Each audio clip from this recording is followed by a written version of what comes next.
For the fish roll, we start with the dough. And for the dough, we are taking 1000 grams of flour. Remember, you can always do half of the recipe, which is 500 grams. And if you're doing half of the recipe, all you need to do is to divide everything by 2. So after that, you add 1 teaspoon of salt.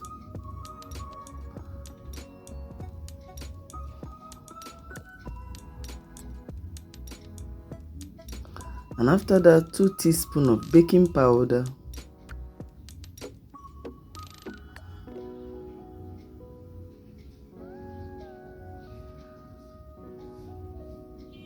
And then mix them together.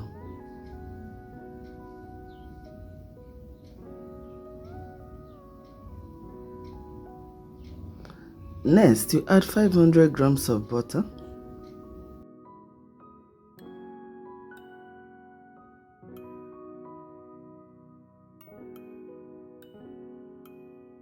Next, begin to rub in until it looks like a breadcrumbs.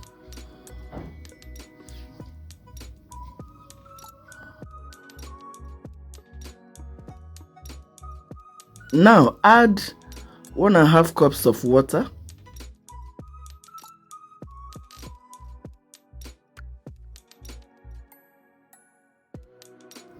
Then begin to mix. Mix until the mixture is well combined.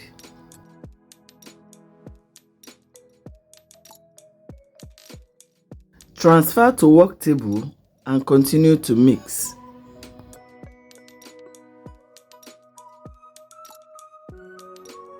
Knead for some time for like 2 minutes, and after kneading it, place it in a bowl and cover it to rest for 15 minutes.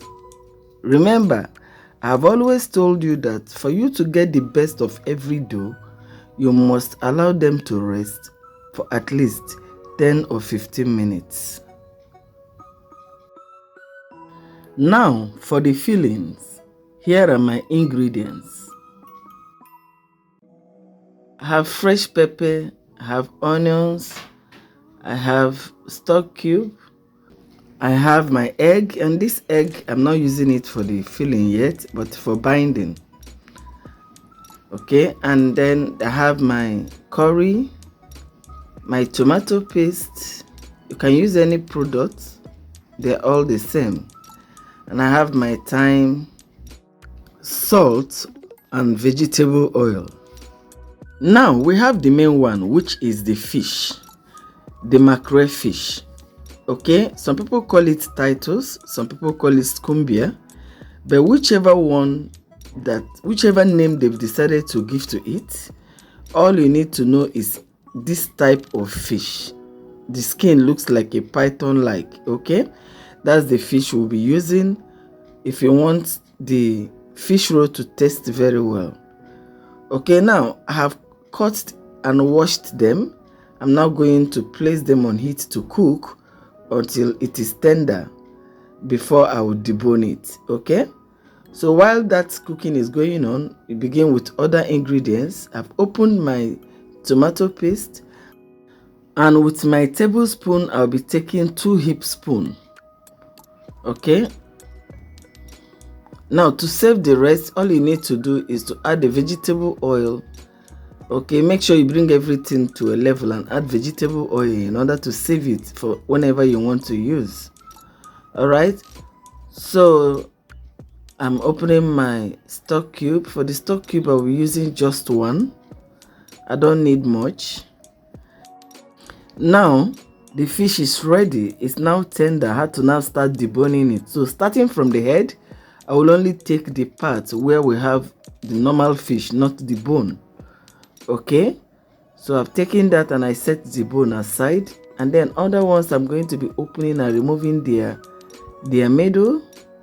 And after doing that, I will now be using my masher to match it. And after matching, I'll begin to select again to see whether there are other small bones in the fish.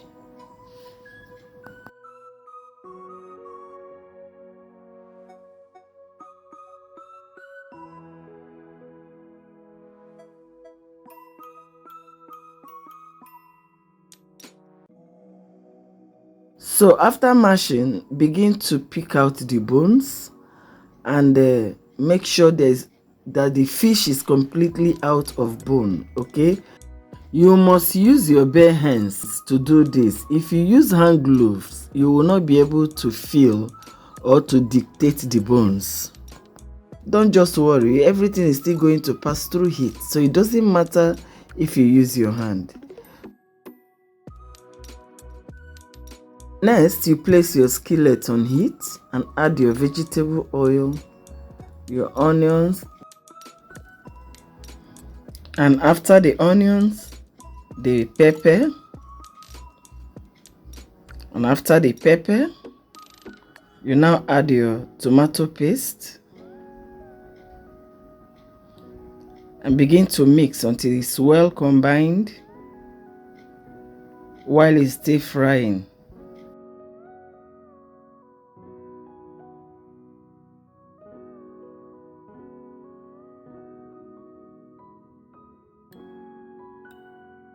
So you fry it for some time before you add the next ingredients, which is the stock cube. Okay, and then after that, the curry powder, I'm using 1 teaspoon. The salt, I've added half teaspoon. For the thyme, I'm using 1 teaspoon, and I'll mix everything together.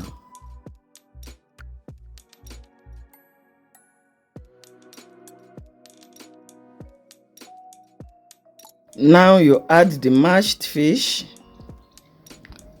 and begin to mix. While frying, mix until it is completely combined.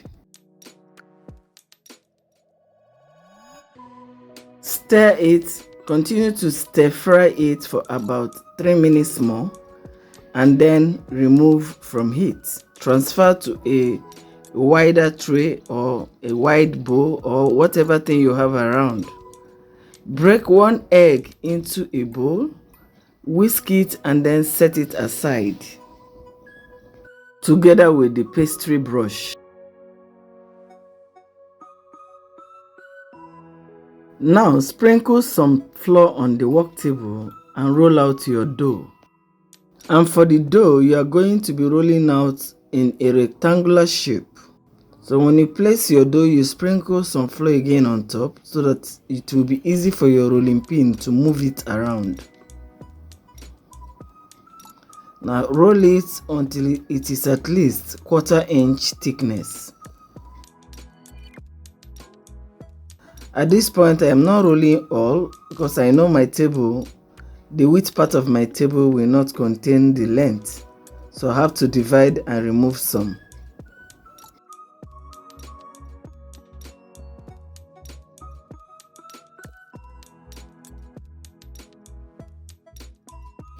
Next, you begin to arrange your filling by the side of the flattened dough. Okay, it could be right, left, front or back, depending on the side that is longer. And after arranging that, you gradually close it as you roll. Okay,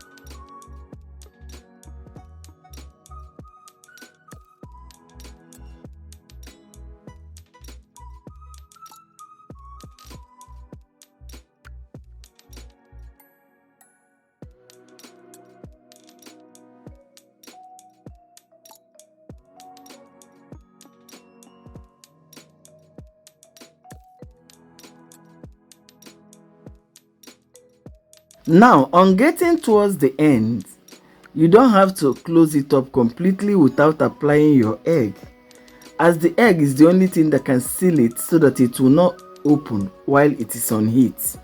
Arrange very well and then begin to cut to the shape you want. So for fish roll, you can get this short but big size of rolls, and you can still make it longer depending on what you want.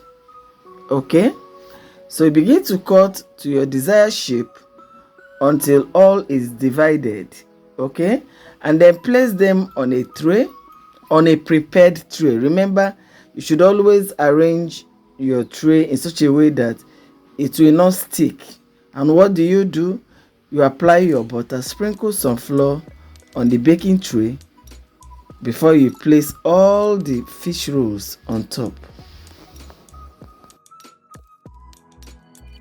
Now, after cutting, there is one vital thing that you must do, and you cannot bake without doing it, and that is using your egg to seal up all those parts that you are seeing the fish on the roll. If you don't do this, by the time you want to bake, or maybe you start baking, the fish will be coming out from the rolls. So all you need to do is to arrange the rolls on the tray, and then with your pastry brush you begin to apply all the parts that you are seeing the fish. Okay, and you will also apply on top. All right, you apply the parts where the fish is with the egg in order to seal it up, and then you apply on top also. This is what you are going to be doing to all the rolls. Now we have done the short version of the fish roll. We're also going to be doing the long version of the fish roll.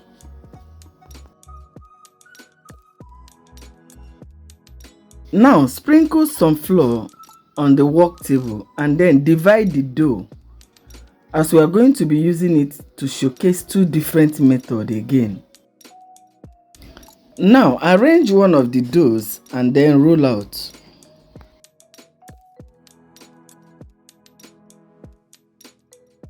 First of all, trim to make it straight.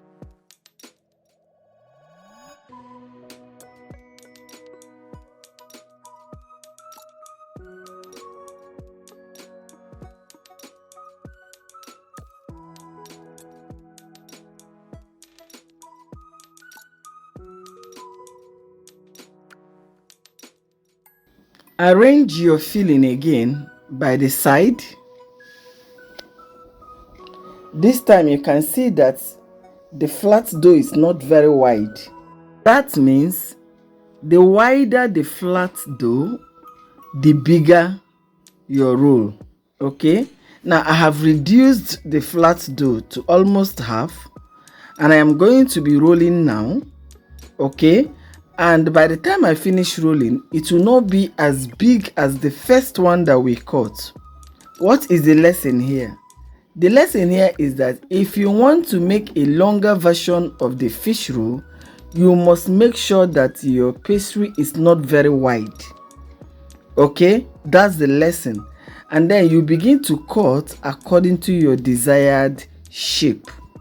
So that's how you get the smaller but longer version of your fish roll.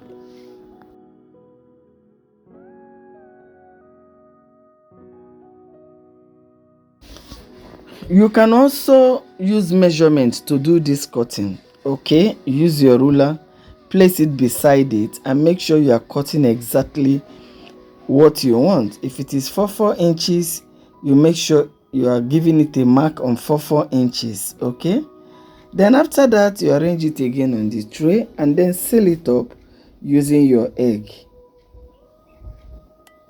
So that's the last one. That for the last one, you can decide to roll them one by one. Okay,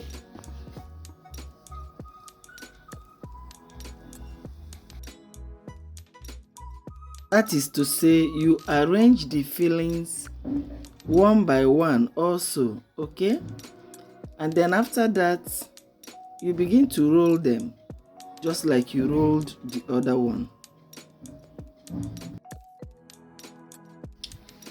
Now pick them out one by one, arranging them with the fork so that they will not shoot out. Okay, as this one, the two ends are going to be sealed.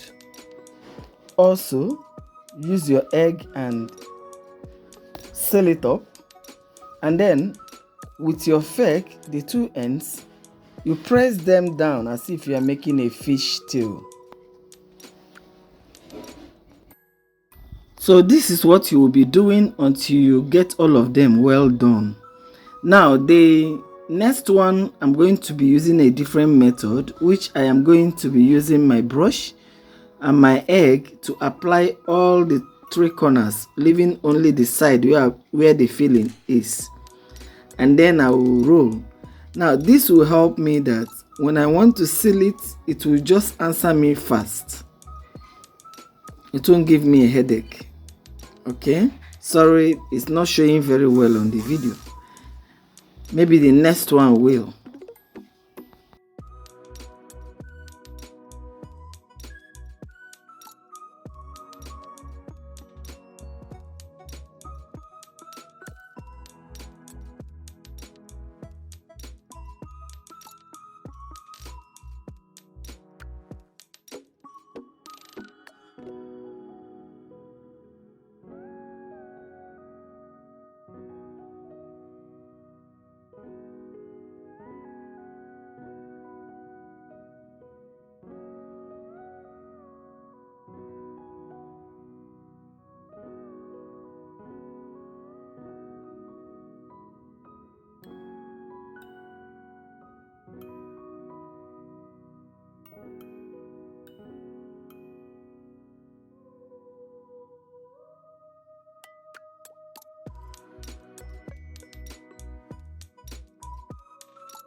So even the small pieces by the corner, I also used it to roll, which is not necessary to show you. So now the next thing I'll do is to use my fork and create some indentation, which helps the heat and at the same time helps in designing it.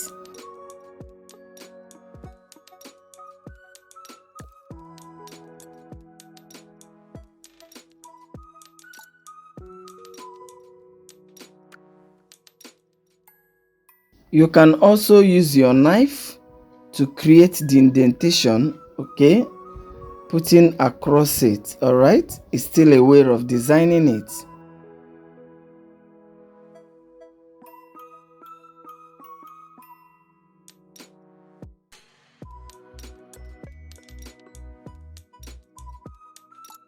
Next, apply your eggs on top of all the snacks, all the fish rolls, and then after that you take straight to the oven.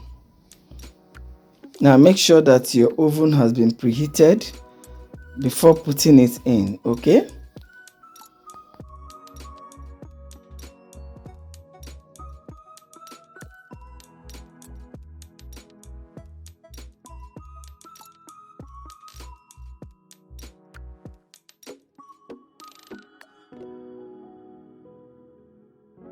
And here is our baked fish roll. Isn't it looking appetizing? This is so lovely. Thank you so much for watching. See you in the next video. Bye for now.